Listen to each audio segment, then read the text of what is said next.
Hello friends, welcome to my MP super classes. आज हम लोग मध्य प्रदेश के क्लास 8 के सामाजिक विज्ञान में पाठ 1 का प्रश्नोत्तर देख रहे हैं। पाठ का नाम है भारत में ब्रिटिश सत्ता की स्थापना एवं विस्तार।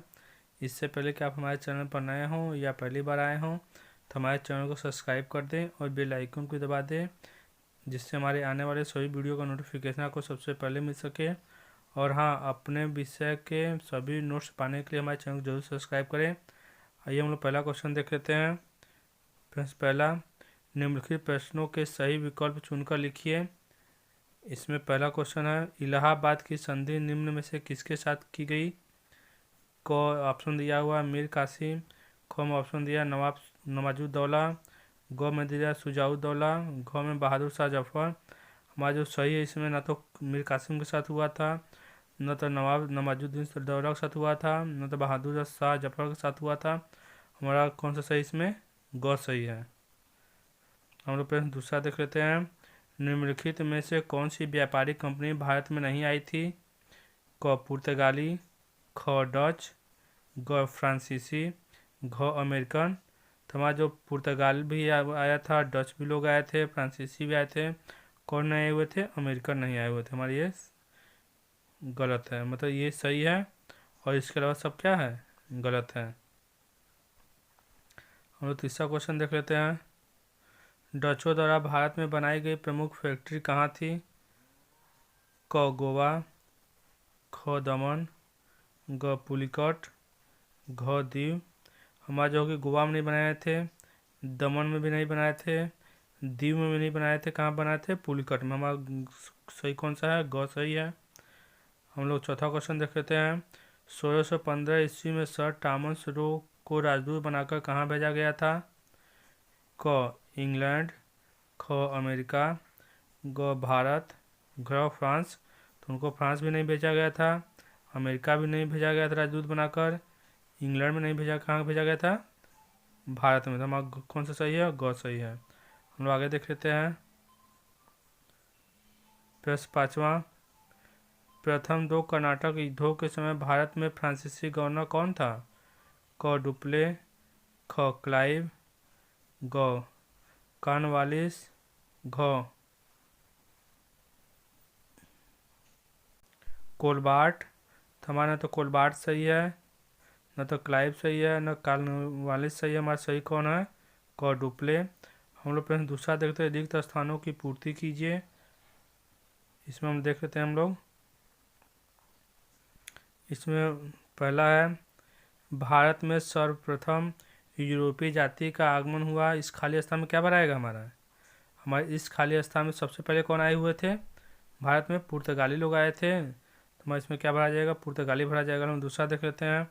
1498 ईस्वी में भारत आने वाला यूरोपीय खाली स्थान था, तो उस समय कौन आया था? 1498 में वास्को डी गामा आया हुआ था। तो हमारे इस खाली स्थान में क्या भरा जाएगा? यहाँ पे वास्को डी गामा। हम लोग तीसरा देख लेते हैं। खाली स्थान का गोवा, दमन और दीव पर अधिकार था। किनका अधिकार था इन तीनों जगह? पुर्तगालियों का अधिकार था, तो इसमें पुर्तगालियों भरा जाएगा। हम लोग प्रश्न चौथा देख लेते हैं।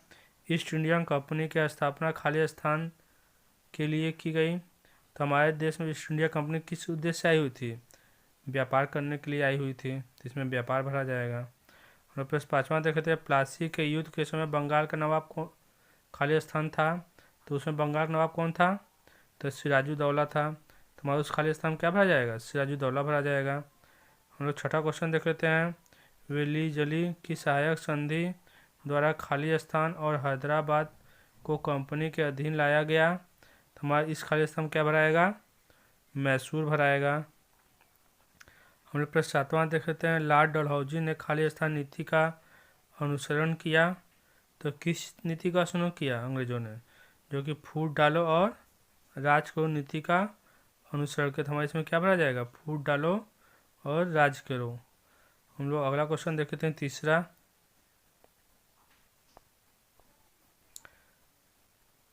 जो कि अति लघुत्तरी है।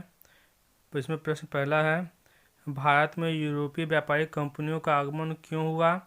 इसका हम लोग उत्तर देख लेते हैं। भारत के साथ व्यापार करने के लिए भारत में यूरोपीय व्यापारियों कंपनी का आगमन हुआ था। हम लोग जानते हैं कि वो अंग्रेज क्यों आए हुए थे यहाँ पे, व्यापार करने के लिए आए हुए थे। वहीं लिखना है भारत के साथ व्यापार करने के लिए भारत में यूरोपीय कंपनियों का आगमन हुआ। हम लोग प्रश्न दूसरा देख लेते हैं। पुर्तगाल की व्यापारिक कंपनी ने भारत में कहाँ कहाँ अपने व्यापारिक केंद्र स्थापित किए। हम लोग उत्तर देख लेते हैं। भारत के कालीकट, गोवा, दमन, दीव, हुगली के किनारे अपने पुर्तगाली ने अपने व्यापारिक केंद्र स्थापित किए।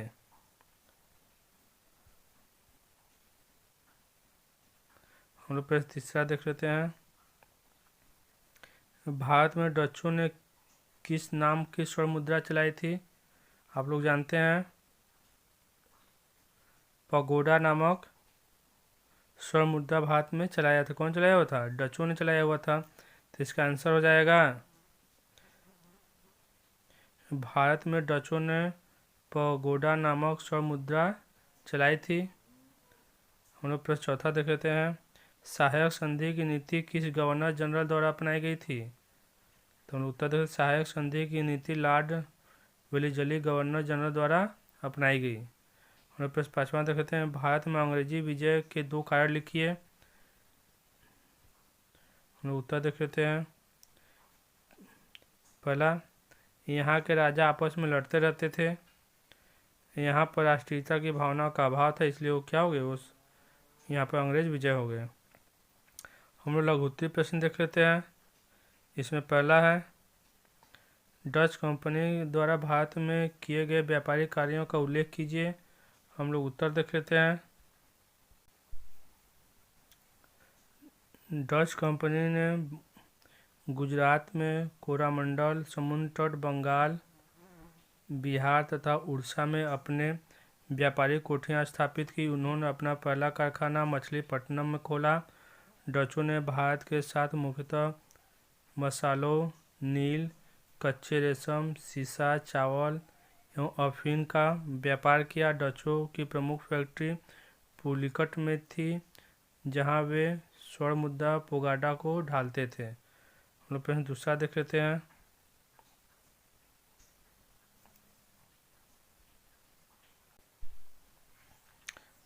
यूरोपीय व्यापारिक कंपनियों के मध्य प्रतिस्पर्धा के क्या कारण थे। हम लोग उत्तर देख लेते हैं।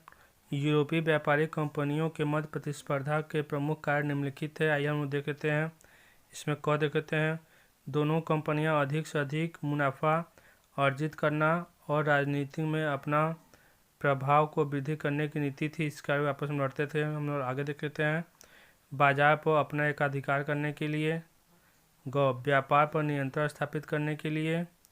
घ, राजनीतिक सत्ता स्थापित करने के लिए। हम लोग आगे प्रश्न तीसरा देख लेते हैं। सहायक संधि की शर्तें लिखिए। हम लोग उत्तर देख लेते। इसका उत्तर, अंग्रेजों द्वारा सहायक संधि के शर्तें निम्नलिखित थे। इसमें हम लोग को देखते हैं।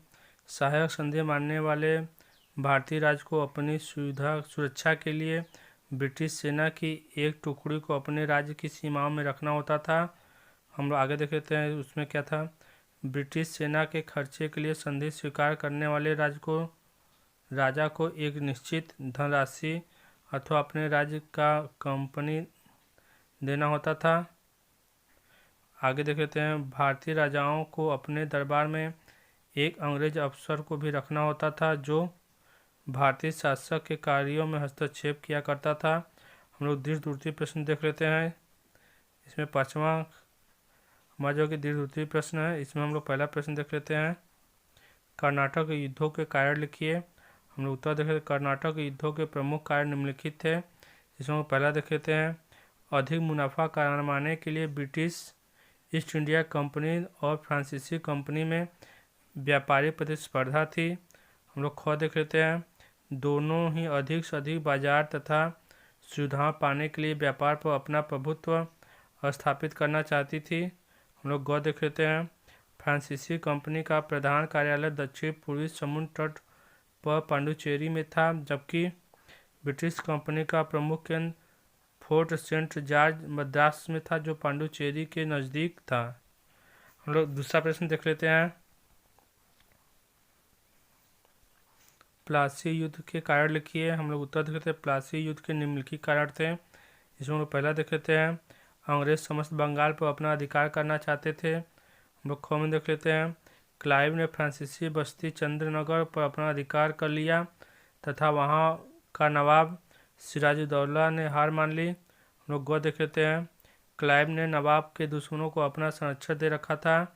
हम लोग घ देख लेते हैं, क्लाइव ने सेनापति मीर जाफर और राय दुर्लभ आदि के साथ एक गुप्त समझौता कर नवाब को गद्दी से हटाने के लिए एक षड्यंत्र बनाया रचा था। हम लोग अंग देख लेते हैं, क्लाइव सिराजुद्दौला को गद्दी से हटाकर अपने समर्थक मीर जाफर को बंगाल का नवाब बनाना चाहता था। हम लोग अगला प्रश्न देख लेते हैं, इलाहाबाद की संधि की शर्तें हम लोग देख लेते हैं। प्रश्न से इसका उत्तर देख लेते हैं। इसकी शर्तें इस प्रकार थी। इसमें क था, अवध के नवाब से 50 लाख युद्ध के हर जाने के रूप में लेकर अंग्रेज उसे अवध का राज्य लौटा देंगे। ख, कड़ा और इलाहाबाद तथा उसके आसपास के क्षेत्र अवध से अलग कर मुगल बादशाह शाह आलम को दे दिया जाएगा।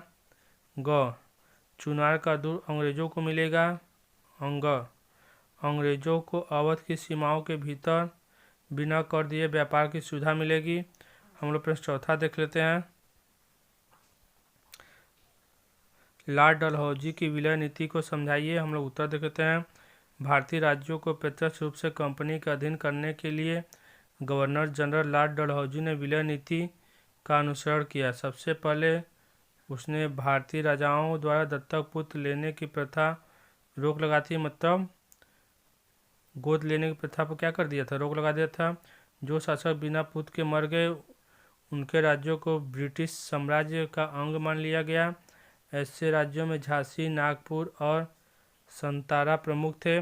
मैसूर और पंजाब के विस्तृत राज्यों को युद्ध द्वारा ब्रिटिश शासन का अंग बना लिया गया। 1856 में अवध के नवाब पर कुशासन का आरोप लगाकर अवध को ब्रिटिश शासन का अंग बना लिया गया। हम लोग प्रश्न 5वां देख लेते हैं,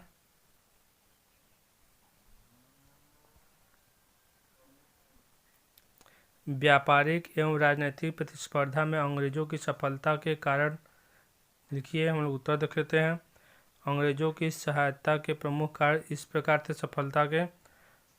पहला, राष्ट्रीय भावना का अभाव, हमारे भारतीयों में राष्ट्रीय भावना नहीं था। हम लोग दूसरा कारण देख लेते हैं, भारत में अनेक छोटे छोटे राज्य थे जिनकी सैनिक शक्ति भी अधिक नहीं थी। उस समय के शासक विलासिता और अहंकार का जीवन जी रहे थे तथा उनकी सेनाएं कमज़ोर और अनुशासनहीन थी। हम लोग आगे देख लेते हैं, नाम मात्र के मुगल सम्राट शक्तिहीन, वैभवहीन, कमज़ोर और साधन विहीन थे। उस समय के अराजकता के माहौल में मराठे भी आपसी संघर्ष में उलझे थे। हम लोग आगे कारण देख लेते हैं, अंग्रेजों के पास हल्के और छोटे हथियार तथा प्रशिक्षित एवं अनुशासित सेनाएं थी। आगे हम देखते हैं, सर्वोपरि उनकी फूट डालो और राज को नीति सफल रही। हम लोग छठा देख लेते हैं, अंग्रेजों और मराठों के बीच हुए विभिन्न युद्धों का वर्णन कीजिए। हम लोग उत्तर देख लेते हैं, अंग्रेजों और मराठों के बीच 3 युद्ध हुए। हम लोग प्रथम युद्ध पहले देख लेते हैं, अंग्रेजों मराठों के बीच पहला युद्ध सन 1775 ईस्वी में शुरू हुआ। इस युद्ध में मराठा सरदार एक साथ होने के कारण युद्ध अनियंत्रित रहा और आने वाले लगभग 20 वर्ष तक दोनों में ही शांति बनी रही। और द्वितीय युद्ध देख लेते, दूसरा युद्ध अंग्रेज मराठा युद्ध लॉर्ड वेलिस्ली के समय लड़ा गया। शक्तिशाली मराठा सरदारों भोसले और सिंधिया ने मराठा राज्य की स्वतंत्रता बनाए रखने के लिए अंग्रेजों के विरुद्ध सन 1803 ईस्वी में युद्ध छेड़ दिया। एक होगा महत्वपूर्ण युद्ध लड़े किंतु अंग्रेजी सेना के सामने टिक न सके। हम लोग तीसरा युद्ध देख लेते हैं, अंग्रेजों मराठों के बीच। अंग्रेज मराठा युद्ध 1817 ईस्वी में लॉर्ड हेस्टिंग्स के शासनकाल में हुआ। पेशवा बाजीराव द्वितीय ने अंग्रेजों के निरंतर हस्तक्षेप से क्रोधित होकर युद्ध शुरू कर दिया। भोसले तथा होल्कर ने भी युद्ध की घोषणा कर दी। भिन्न भिन्न लड़ाइयों में अंग्रेजों की सेना ने भोसले और होल्कर और पेशवा को पराजित कर दिया। इस प्रकार मराठा शक्ति क्या हो गया, खत्म हो गया। अरे बच्चों, वीडियो पसंद आए तो लाइक करें, चैनल को सब्सक्राइब करें और अपने दोस्तों के साथ शेयर करना ना भूलें। गर्व से कहें हम सब भारतीय हैं। जय हिंद, जय भारत।